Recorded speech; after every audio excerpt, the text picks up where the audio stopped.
Shankar Vilas centre గురించి నేను ప్రత్యేకంగా చెప్పాల్సిన అవసరం లేదు. గుంటూరు పట్టణంలో చాలా అతి ప్రాముఖ్యత సంతరించుకున్నటువంటి ప్రాంతం ఇది. చాలా బిజినెస్ సెంటర్.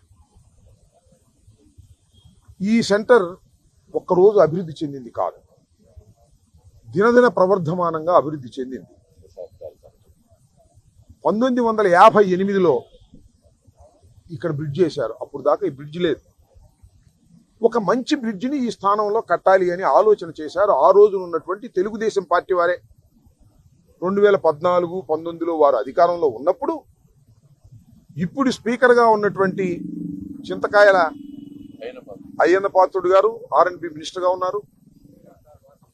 మన ఇప్పుడు నా పక్కన ఉన్నటువంటి వేణుగోపాల్ రెడ్డి గారు స్థానికంగా ఎమ్మెల్యేగా ఉన్నారు. దాంతో పాటు జయదేవ్ గారు ఎంపీగా ఉన్నారు. వాళ్లే ఆలోచన చేశారు, మంచి ఆలోచన చేశారు. దానిలో ఐఎమ్ అప్రిషియేటింగ్. ఈ బ్రిడ్జ్ బదులు ఏ బ్రిడ్జ్ వేయాలి? 2014-19లో మీరు తలపెట్టినటువంటి బ్రిడ్జి కన్నా పెద్ద బ్రిడ్జ్ వేయాలా, చిన్న బ్రిడ్జ్ వేయాలా? సింపుల్ ప్రశ్న. 2వ తరగతి వాడిని అడిగినా చెప్తాడు, ఆగు 2వ తరగతి వాడిని అని చెప్తాడు. కనీసం ఆ బ్రిడ్జ్ వేయండి అంటారు. లేదు, అవసరాలు పెరిగాయి కాబట్టి ఇంకా పెద్ద బ్రిడ్జ్ వేయండి సార్ అంటారు. అదేంటి దాని బ్రిడ్జి? అక్కడ మన ఎక్కడ పాయింట్ హిందూ కాలేజ్ దగ్గర నుంచి లేచి లాడ్జ్ సెంటర్ దగ్గర దిగుతుంది. మధ్యలో ఐకానిక్ బ్రిడ్జి, సింగిల్ పిల్లర్, 2 RUBలు, బ్రహ్మాండంగా ఉంటుందని అందరూ భావించారు. అది వదిలేశారు.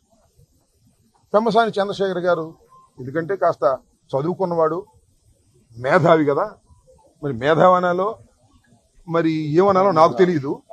ఆయన దాన్ని తగ్గించేశాడు. తగ్గించేసి సేతుబంధు కింద, సేతుబంధు అంటే మామూలుగా అక్కడ కూడా ఇచ్చారు, రెడ్డిపాలెం దగ్గర ఒకటి ఇచ్చారు, ఇక్కడ ఇటు వెళ్ళేటప్పుడు ఇంకోటి ఇచ్చారు. 100 కోట్ల లోపే ఇస్తారు, పైన ఎవరు. That is the rule. దీనిలో తోసాడు. 100 కోట్ల లోపల పని అయిపోద్ది అన్నారు. దాన్ని శాంక్షన్ చేసుకున్నారు. అప్పుడే చెప్పాం మేము, అఖిల పక్షం కూడా మమ్మల్ని పిలిచినప్పుడు చెప్పాం, ఇది కరెక్ట్ కాదు. 100 కోట్లతో ఏదో సేతుబంధు కింద కేంద్ర ప్రభుత్వం దగ్గర నుంచి మీరు తీసుకొస్తే తీసుకురండి, కానీ కనవా చోట్ల వేసుకోండి. కానీ ఇలాంటి పెద్ద సెంటర్లో అది వేయటం తప్పు అనేది చాలా స్పష్టంగా నేను కూడా చెప్పాను. మా పార్టీ మీటింగ్లో కూడా చెప్పాను, మీరు చూసే ఉంటారు. అయినా లెక్క చేయలేదు. డ్యామ్ మాకు పవర్ ఉంది, మేము అధికారంలో ఉన్నాం అన్నారు. మొదలెట్టారు, పడగొట్టారు. పడగొట్టే ముందు ఏం చేయాలి? అటు 12 అడుగులు, ఇటు 12 అడుగులు సర్వీస్ రోడ్డు వేయాలి. సర్వీస్ రోడ్డు వేయాలంటే ఏం చేయాలి? పక్కనున్న షాపుల్ని తొలగించాలి. పక్కనున్న షాపుల్ని తొలగించాలంటే ఏం చేయాలి? వాళ్ళతో నెగోషియేట్ చేయాలి.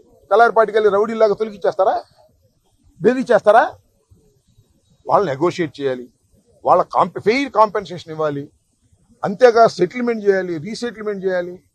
ఇవన్నీ చేసిన తర్వాతే ప్రజాస్వామ్య పద్ధతిలో చేయాలి. 2013లో ఒక యాక్ట్ వచ్చింది, ఎక్విజిషన్ యాక్ట్. దాన్ని తూచా తప్పకుండా ఫాలో అవ్వాలి. ఫాలో అవ్వకపోతే ఒప్పుకోరు. కానీ వీళ్ళు ఫాలో కాల. ఈ 97 కోట్లతోనో 100 కోట్ల లోపుతో బిడ్ చేసేయాలని నిర్ణయించుకున్నారు. అది ఒక తప్పు నిర్ణయం. ఆ నిర్ణయానికి ఇవాళ పెమ్మసాని గారు సమాధానం చెప్పాలి అని అడుగుతా ఉన్నా. అహంతో మా చేసినటువంటి పని.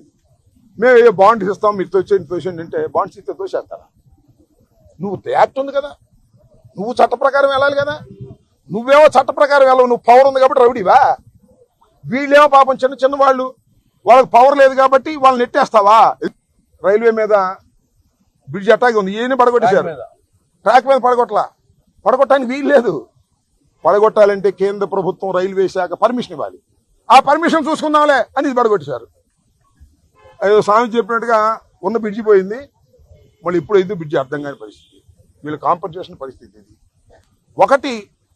167 కోట్లతో పూర్తి కావాల్సిన బ్రిడ్జిని అయితే ఇంకొక 50 కోట్లు ఎక్కువ అయింది. ఇప్పుడు లేటెస్ట్గా 200 అయింది. అవును, ఏం పోయింది? ఇవాళ తీసుకొచ్చాడు నాబార్డు నుంచి 7,000 కోట్ల అప్పు చంద్రబాబు నాయుడు గారు. దేనికి తీసుకొచ్చాడు? అమరావతిని నిర్మించాడు. అమరావతిలో ఇది భాగం కదా. అసలు అమరావతి వెళ్ళాలంటే రైలు దిగితే ఎక్కడికి వెళ్ళాలి, ఎటు వెళ్ళాలి? ఈ బ్రిడ్జ్ మీద నుంచి వెళ్ళాల్సిందే అమరావతి. విజయవాడలో దిగితే విజయవాడ నుంచి కూడా బ్రిడ్జ్ మీద రావాల్సిందేగా. అమరావతికి అసలు అమరావతి ఒక కేంద్రం ఉందా? ఇక్కడ మీరు ఆర్టీసీ బస్సు ఎక్కి అమరావతి వెళ్ళండి, ఎక్కడికి వెళ్ళింది? గుడి దగ్గరికి వెళ్ళింది. అమరావతి అక్కడ ఉందా? అసలు లేదు. ఎక్కడ అమరావతి తెలియదు. దానికి మాత్రం ఇవాళ్లే 7,000 కోట్ల రూపాయలు అప్పు తీసుకున్నాడు నాబార్డు నుంచి. ఇప్పటికి సుమారుగా 47,000 కోట్లు అప్పు తీసుకున్నారు. ఇంకా 50,000 కోట్లు అప్పు తీసుకుంటారు. మొత్తం 1,00,000 కోట్లు అమరావతిలో ఖర్చు పెట్టేటప్పుడు ఊరు నీ దుంపదేగా పెమ్మసాని గారు 200 కోట్లు ఖర్చు పెడితే బ్రహ్మాండంగా ఉండేది కదంటే గుంటూరు పట్టణం. గుంటూరు ప్రజానీకాన్ని చైతన్యవంతం చేస్తాం. చైతన్యవంతం చేయటం ద్వారా మీరు చేస్తున్నటువంటి దుర్మార్గాన్ని ప్రజల్లో ఎక్స్పోజ్ చేస్తాం. అది మా ధర్మం. ఒక అపోజిషన్ గా వైఎస్ఆర్ కాంగ్రెస్ పార్టీ గాని భావిస్తున్నటువంటి వ్యక్తులు, అందుకోసమే మేము వాళ్ళు రావడం, ప్రత్యేకంగా రావడం జరిగిందని కూడా నేను దీన్ని ఫాలో అవుతున్నాను. మొట్టమొదటి నుంచి దీని గురించి తెలుసుకుని దీని మీద మాట్లాడాలనే ఉద్దేశంతో కొంత ప్రెషర్ని బిల్డప్ చేయాలి వైఎస్ఆర్ కాంగ్రెస్ పార్టీ ద్వారా తెలుగుదేశం మీద, కూటమి ప్రభుత్వం మీద, ముఖ్యంగా పెమ్మసాని గారి మీద కొంత ప్రెషర్ బిల్డప్ చేసి దీన్ని సరైన మార్గంలో పెట్టేందుకు చర్చలకు వారు అంగీకరిస్తారేమో చూద్దామనే ఉద్దేశంతో రావడం జరిగిందని ఈ సందర్భంగా తెలియపరుస్తున్నాను.